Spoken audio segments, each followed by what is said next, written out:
বিধানসভা ভোটে পানিহাটি পরাজিত তৃণমূল প্রার্থী তীর্থঙ্কর ড্রাইভারের লটারি টাকা ছিনিয়ে নেওয়ার অভিযোগে নির্মলের কাউন্সিলর ছেলের বিরুদ্ধে অভিযোগ দায়ের হয়েছিল। বেশ কয়েকদিন ধরে তাকে খুঁজছিল পুলিশ। দক্ষিণেশ্বর থেকে গ্রেপ্তার করেছে খড়দা থানার পুলিশ। তীর্থঙ্কর গ্রেপ্তার হতেই ঢাক ঢোল নিয়ে পথে বিজেপির কর্মী সমর্থকরা।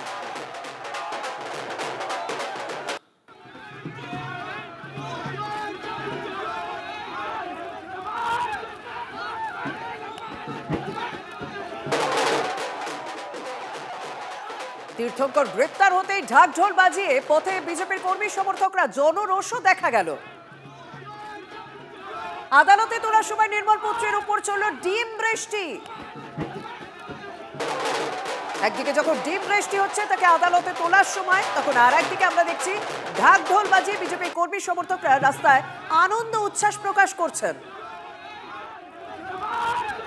আমাদের সঙ্গে রয়েছে প্রতিনিধি অনন্ত চট্টোপাধ্যায়। অনন্ত, বিভিন্ন জায়গায় আমরা ডিম থেরাপি বা ডেমোক্রেসি দেখেছি এতদিন ধরে, কিন্তু এই ঢাকঢোল বাজিয়ে উদযাপন সেইটা অন্তত দেখা যায়নি।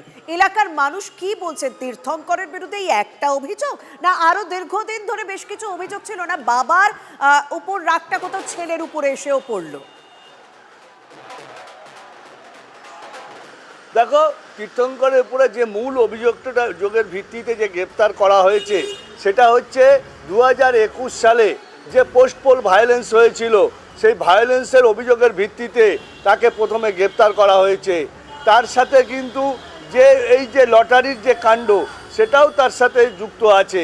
কিন্তু মূল মামলা হচ্ছে তীর্থঙ্কর ঘোষের বিরুদ্ধে এবং তার বাবার বিরুদ্ধে যে পোস্টপোল ভায়োলেন্স হয়েছিল, জয়সাহার বাড়িতে বোমা মারা, জয়সাহার বাড়ি ভাঙচুর করা, তার রেস্টুরেন্ট ভাঙচুর করা, এছাড়া পানিহাটে কিছু বিজেপির কর্মীতে বাড়ি ভাঙচুর করা, তাদের মারধর করা, মাথা ফাটিয়ে দেওয়া, এই সমস্ত অভিযোগ তার বিরুদ্ধে এবং তার বাবার বিরুদ্ধে রয়েছে।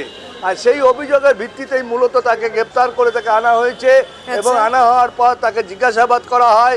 10 দিনের পুলিশ হেফাজত চেয়ে কিছুক্ষণ আগে তাকে ব্যারাকপুর আদালতে পাঠানো হয়েছে। আদালতে পাঠাবার সময় যে ঢাক ঢোল, যে উল্লাস, মানুষের একটাই বক্তব্য বিজেপি কর্মী থেকে স্থানীয়, যে মুক্ত হলো পানিহাটি গুন্ডারাজ।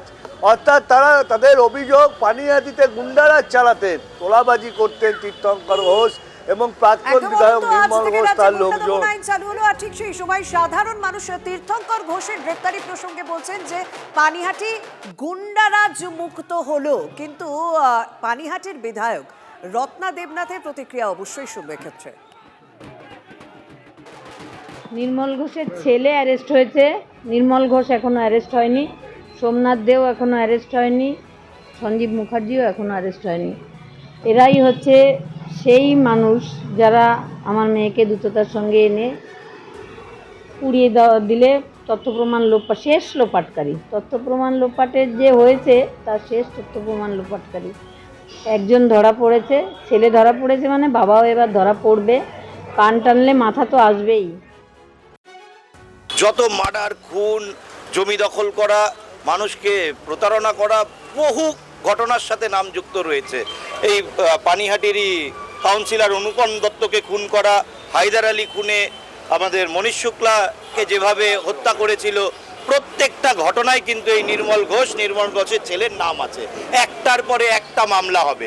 একটা মামলায় আজকে ঢোকানো হলো পোস্টপোল ভায়োলেন্সের, এবার কিন্তু মানুষ স্বতঃস্ফূর্তভাবে এসে একের পর এক মামলার লাইন লেগে যাবে খড়দা থানায়। মানুষের মন থেকে সে ভয় চলে গেছে। আজকে একটা খুশির দিন। আমরা পূর্ণ আস্থা রাখছি প্রশাসনের ওপরে যে সঠিক পদক্ষেপ নিয়ে একটা দৃষ্টান্তমূলক শাস্তি ওর জন্যে দায়ের করে এটা কিন্তু ক্রিমিনাল রাজকে মুক্ত করবে। অর্থাৎ বিজেপির পক্ষ থেকে বলা হচ্ছে সাধারণ মানুষের মন থেকে ভয় চলে গেছে। আমি 3টে ছবি আপনাদেরকে ব্যাক টু ব্যাক দেখাবো। পিসিআর কে বলবো ওয়ালে 3টে ছবি প্লে করতে। দেখুন, তীর্থঙ্কর ঘোষ প্রাক্তন বিধায়ক, তার ছেলে, তাকে গ্রেপ্তার করা হয়েছে। তীর্থঙ্করের ছবি আপনাকে দেখাচ্ছি। আর এবারে পানিহাটিতে তৃণমূল কংগ্রেসের পক্ষ থেকে তাকে প্রার্থী করা হয়েছিল।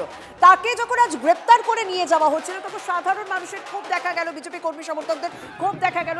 তীর্থঙ্করকে লক্ষ্য করে রীতিমতো ডিম ছোড়া হলো। আরো একটা ছবি আপনাদেরকে যদি দেখাই, তারপরই মানে আমরা বিভিন্ন জায়গায় এরকম ডিম ছোড়ার ঘটনা তো দেখেছি, কিন্তু এরকম ঢাক ঢোল বাজিয়ে উচ্ছ্বাস প্রকাশ এটা অন্তত প্রথমবার দেখা গেল। কিন্তু তাকে একটা অভিযোগে গ্রেপ্তার করা হলো, আরো বেশ কিছু অভিযোগ তার বিরুদ্ধে রয়েছে বলে অভিযোগ।